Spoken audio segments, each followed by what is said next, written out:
ফুলকপি আলু দিয়ে মাছের ঝোল।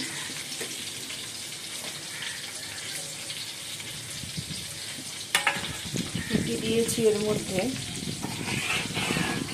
মধ্যে দিয়েছি আমি কাঁচা লঙ্কা আর আদা বাটা। ফুলকপিটাকে নুন দিয়ে হলুদ দিয়ে ভাপিয়ে নিয়ে তাকে জলটা ফেলে দিয়ে তাকে ভেজে নিয়েছি, তুলে নিয়েছি এবং আলুটাকেও লাল লাল করে ভেজে নিয়েছি। নিয়ে তারপর যে পেস্টটা ছিল আদা আর কাঁচা লঙ্কার পেস্টটা কড়াইতে দিয়ে কালো জিরা ফোড়ন দিয়ে ভালো করে কষিয়ে নিয়েছি। নিয়ে তারপর তার মধ্যে ফুলকপি আলুটা দিয়ে দিয়েছি। তারপরে হলুদ দিয়েছি, নুন দিয়েছি, জিরের গুঁড়ো ধনের গুঁড়ো দিয়ে ভালো করে কষানো হয়েছে। কষানোর পর সামান্য একটু চিনি দিয়েছি। চিনি দিয়ে এবার ঝোলটা ফুটছে। মাছটা দিয়ে দিয়েছি, এবার ঝোলটা ফুটছে দেখুন। ফোটা হয়ে গেলে নামিয়ে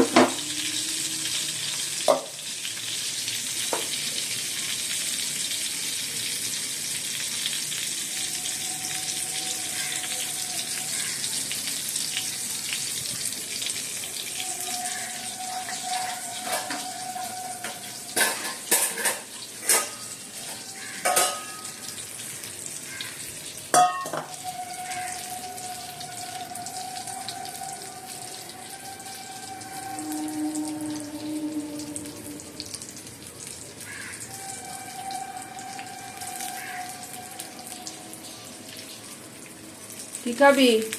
কি খাবি? পায়েস তো খেয়েছিস, সকালে পায়েস দিয়েছিলাম না, খেয়েছিস তো। আবার কি করছিস? কি করছিস?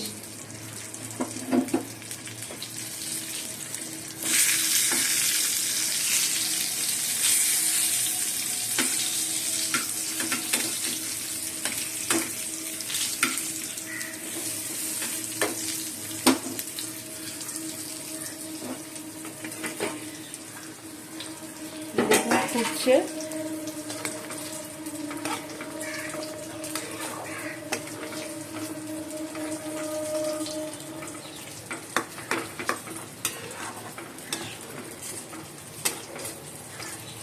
এই যে ফুলকপি, দেখুন ফুলকপি দিয়েছি, আর একটু ফুটবে তারপর নামিয়ে নেব।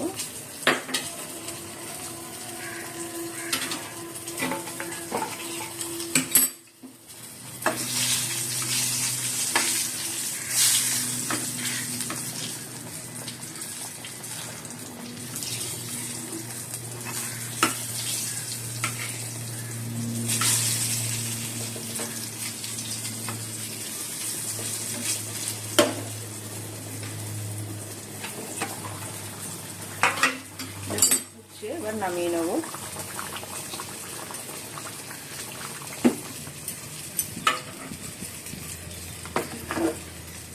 নামিয়ে নিলাম।